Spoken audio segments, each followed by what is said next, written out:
Hello, Mason Middle School. We're going to be talking to you today about chemical and physical changes, and I'm sure you've seen a lot of these in your life and never even realized what you were seeing just happened. But we're going to try to shed some light on these two concepts. What I want you to know first is that these two things are not clear-cut. There's no division really between chemical and physical change that's totally clear. Instead, it's a really fuzzy concept, and your teacher will explain that some more. But what I mean is you might see something change from solid to liquid and think, well, because that changed from solid to liquid, I should know whether that's chemical or physical change. And the fact of the matter is there are certain changes that occur that could be either, and you just kind of have to explore it in more detail to be sure about it.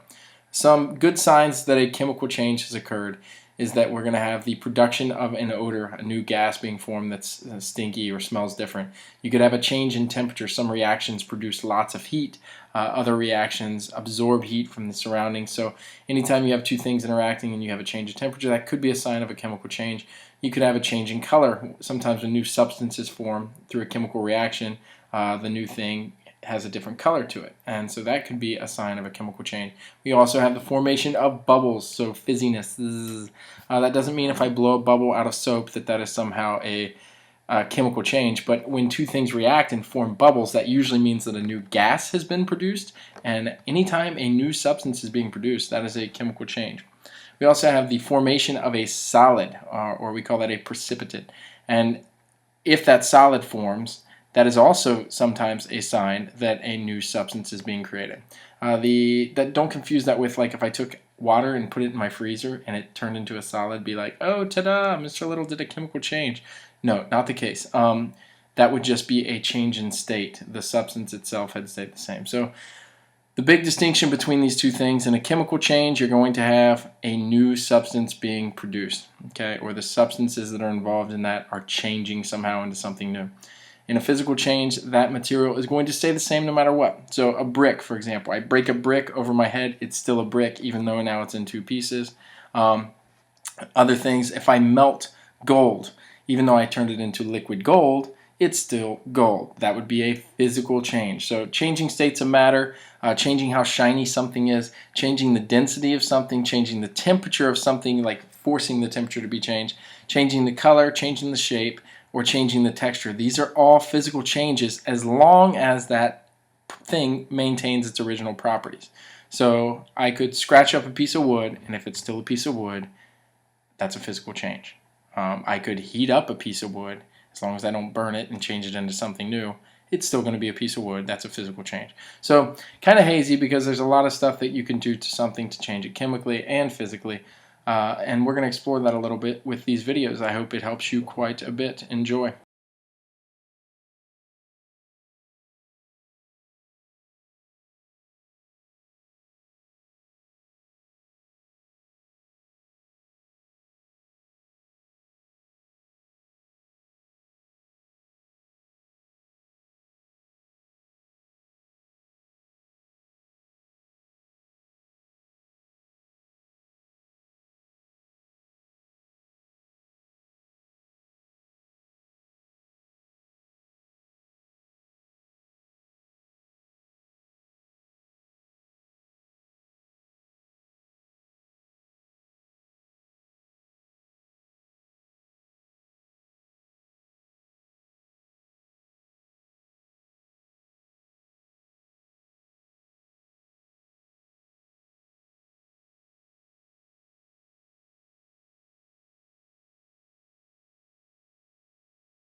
and aluminium, which when ignited burns at 2,500 degrees Celsius, which is very, very hot. This is liquid nitrogen.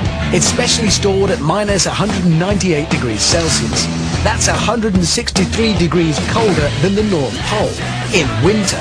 But is it cold enough to neutralize the intense heat of thermite? Packed into the slow-release mechanism of a garden flower pot, the thermite is ready for action.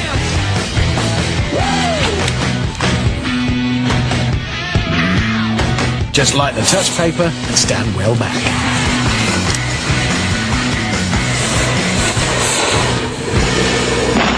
The fuse triggers the irreversible thermite reaction. As scorching hot meets freezing cold, a fierce battle rages. The smoke clears, and incredibly, nothing remains. As the thermite burns at 2,500 degrees, it releases a raging torrent of molten iron, which rains down upon the liquid nitrogen, boiling the glacial mixture away in a plume of vapor and melting the cylinder, leaving just a puddle of white-hot iron. A clear victory for thermite. So there you go, Dan. Adding something cold to thermite doesn't cancel it out. It just makes it angry. Thermite. You won't like it.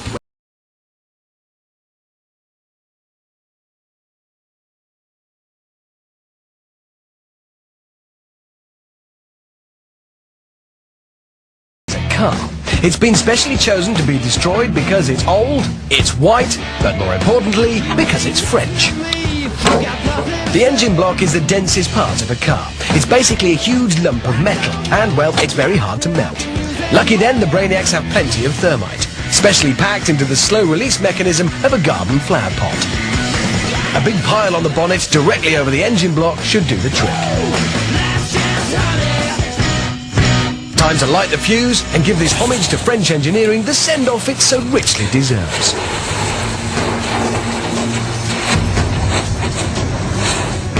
The irreversible thermite reaction begins.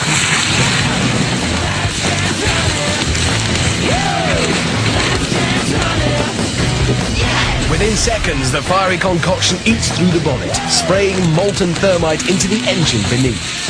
The devastation continues inside until finally a torrent of white-hot liquid metal pours out of the bottom, signaling the inevitable victory for thermite. A quick check confirms a clear path of destruction through the engine. Now that the engine is melted clean through, it seems only fitting to have a go at the petrol tank. Packed into the slow-release mechanism of a garden flower pot, the thermite is ready for action.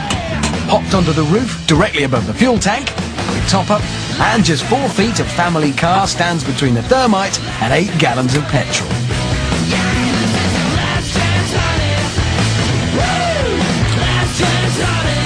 Light the touch paper and stand well back.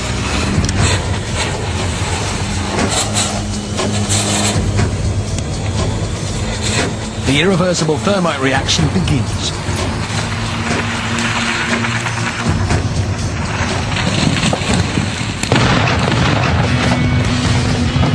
Thermite produces a stream of molten iron which melts through the car in seconds. It's 2,500 degree heat igniting the expanding petrol in a devastating fireball, leaving behind a car that won't be going very far anytime soon. So there you go.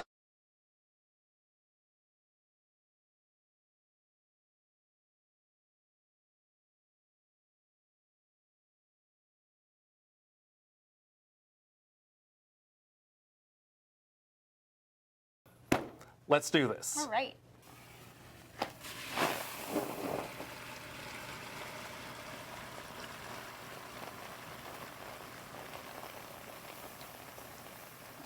Okay, ready?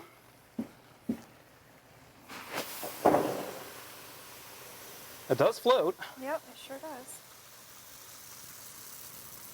Oh, Oh no. little pieces are breaking Little off. bits have already broken off.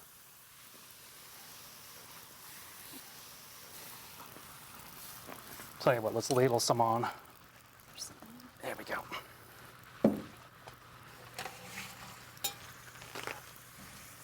It's not collapsing. Well, No, I'm maybe a surprised. little. Now it might start to. There you go.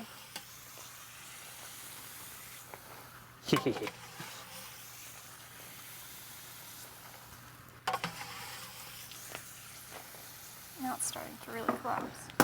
Woo! Look at that. So even though it did self-destruct, which was unexpected, we still need to drop the thing, Oh yeah. right? So let's get rid of this.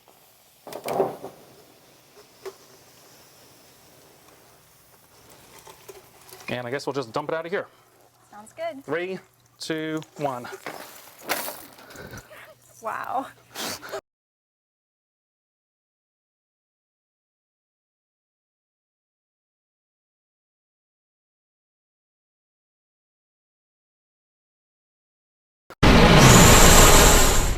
Whether you've left school or you're still at school, you can appreciate the sheer fun and mayhem that chemistry can be. There's so much to it.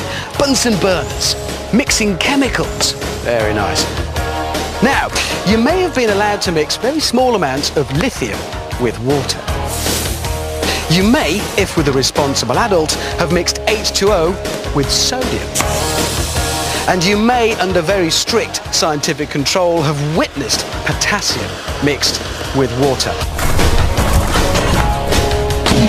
But the odds are, if you have, it will only ever have been on one of those rubbish science videos. There you go, mate, present. Thank you very much.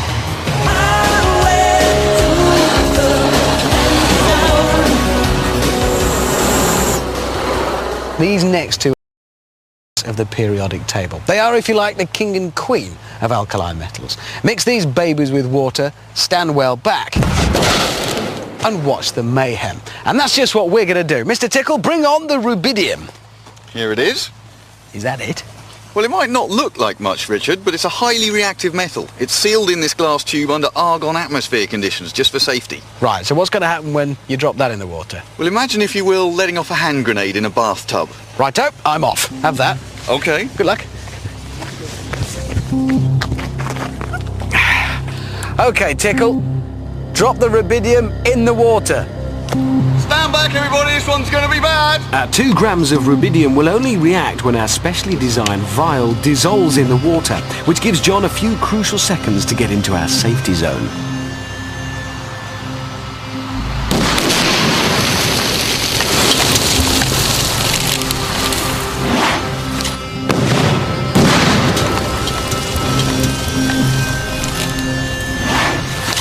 Yes! Wow. That is more like it. Only on Brainiac do you get that kind of science. But I believe we can go one better. There is one more alkali metal we can legally use. Yes, Richard, cesium, the emperor of alkali metals, particularly nasty, could go off at any time. And that's it.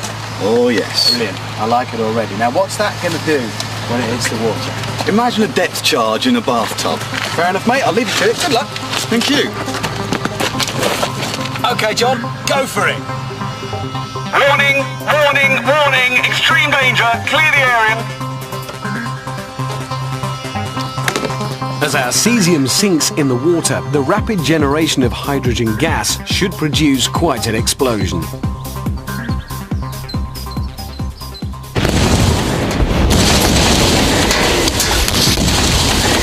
And it does.